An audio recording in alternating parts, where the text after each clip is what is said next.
Welcome to the stunning landscapes of Australia, a land that effortlessly blends beauty and danger. Today we're diving into the tales of Tasmania, the island state that boasts breathtaking scenery and a wild spirit. Australia is a land of extremes, from the iconic Sydney Opera House to the breathtaking Great Barrier Reef. But underneath this serene beauty lies a wild side, especially in its surrounding waters, home to some of the ocean's most enigmatic creatures. On June 5, 1993, Ian and Terry Cartwright, along with their 5 kids, set off to the sea. Ian was in charge of the Riveresco, a boat from the Australian Maritime College, sailing in the Bass Strait near the Tasmanian coast. Their destination was the Barrenjoey seal gathering on 10th Island, which is a rugged area where numerous Australian sea lions call home. Terry Cartwright, a 35-year-old mother of 5, felt a sense of excitement as she prepared to embark on a scuba diving adventure after a hiatus of over a year. Immersed in the tranquil surroundings of playful sea lions gliding silently through the water, she descended into the exceptionally clear depths. As she took a brief pause to equalize the pressure in her ears, she had no idea that this momentary interruption would result in tragic consequences, ultimately leading to the loss of her life. Welcome to What Went Wrong. This is the terrifying story of Terry Cartwright, eaten alive by a 15-foot great white shark. In an area where approximately 400 sea lion pups are born each year, there exists a nature reserve that provides exceptional diving and snorkeling experiences. Preserving this habitat is crucial for marine biodiversity and scientific research. Terry Cartwright collaborated with a team at the Australian Maritime College affiliated with the University of Tasmania. Among the divers aboard the Riveresco was Stephen Ears, a lecturer in marine fisheries at the college, accompanied by his colleague Josephine Osborne. Stephen extended an invitation to Terry and Josephine to join him in witnessing the research he was conducting and observing the fascinating behavior of sea lions. Terry eagerly embraced the opportunity, looking forward to interacting with the sea lions known for their playful nature. Terry requested Ian to anchor the boat in a channel on the southern side of the island. Ian steered the boat to the designated spot and released the anchor chain. The depth reader indicated 15 meters, and they were approximately 150 meters away from the mainland. With the calm seas, Terry, Stephen, and Josephine found it easy to put on their diving gear. Stephen was the first to enter the water, signaling to the rest of the crew that it was safe, and he started swimming away from the boat. Following closely, Terry was the second to enter the water, with Josephine right behind. Although Terry was an experienced scuba diver, it had been more than a year since she had been in the water. She was thrilled to be back among the marine wildlife that she held a deep affection for. Upon entering the water, Terry signaled that she was okay, but she encountered some difficulty with her equipment. She struggled to adjust the regulator and her mask, causing her to bob on the surface. Believing Terry was right behind them, Stephen and Josephine started swimming on the water surface toward 10th Island. Seals approached them closely, their whiskered faces just inches from their masks. Stephen dipped his head underwater, and below them, sea lions darted around, swimming up to the diver's feet and then back down. The sea was bustling with activity. Terry's husband Ian and another crew member called out to Terry, urging her to catch up with the group. She was falling behind, and it was easier for everyone to stay together.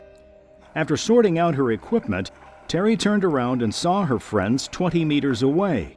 Despite not having been in the water for a long time, the fit 35-year-old swam swiftly to catch up. In no time, the 3 of them bobbed on the surface together before descending just meters from the rocks of 10th Island.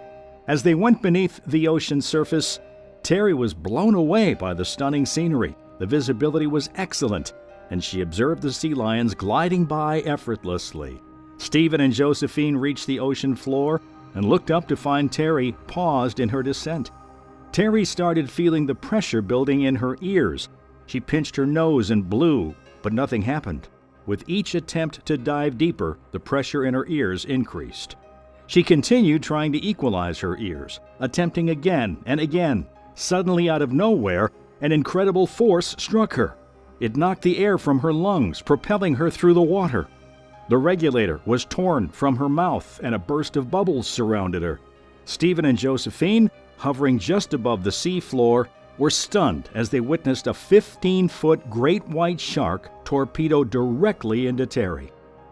Disoriented, Terry spun around as the shark approached her once more. Its enormous mouth clamped down around her torso, and she emitted a muted cry with air bubbles escaping from her mouth. Stephen and Josephine watched in horror as a shadow of red engulfed their friend. The shark attacked her, violently tossing her body around in the water. The sea lions quickly scattered, either swimming away or leaping out of the water onto the island. The two divers were paralyzed with terror.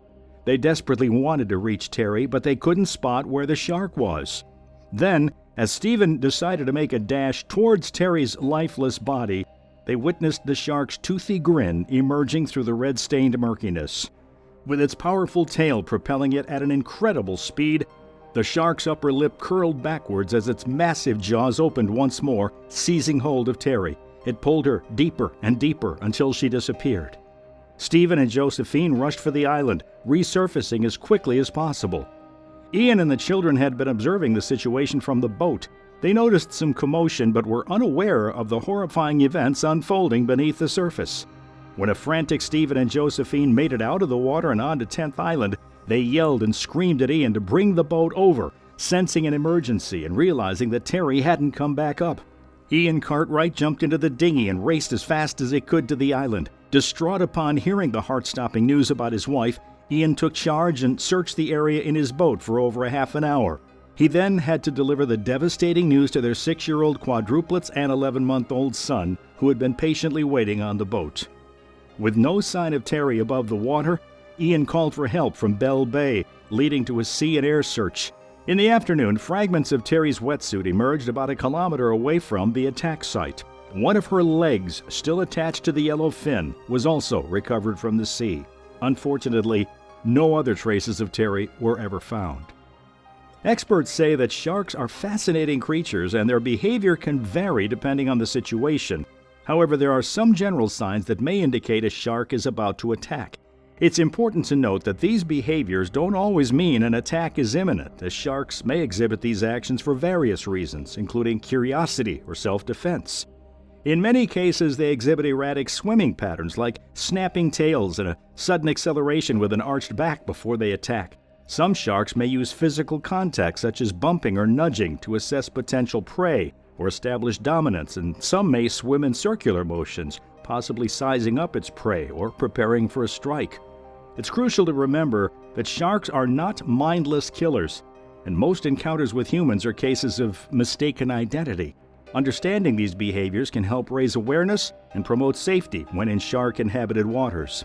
This tragic incident serves as a reminder that when we venture into the captivating underwater world, we must acknowledge that we share space with various predators. It's their domain, not ours.